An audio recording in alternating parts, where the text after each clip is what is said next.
Wifi password ఏమైనా మార్చావా వదిన? అవునరా, మన వైఫై పాస్వర్డ్ తెలుసుకొని పక్కింటి ఆంటీ తెగ వాడేస్తుంది.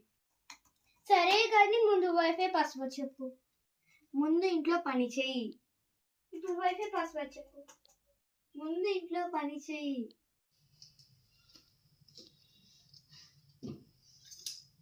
ఇంకా వైఫై పాస్వర్డ్ చెప్పు. ముందు ఇంట్లో పని చేయి.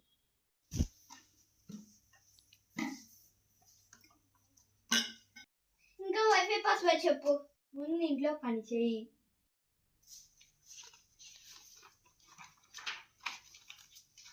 ఇది టైం దొరికితే చాలు, ఎప్పుడు పని చెప్తామా అని చూస్తుంది.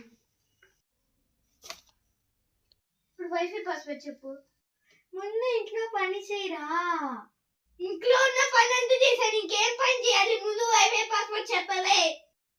అరే, వైఫై పాస్వర్డ్ ముందు ఇంట్లో పని చేయి. పని చేయి. అయ్యో, ఇది తెలియకుండా ఇంట్లో ఉన్న పని అంతా చేశాను.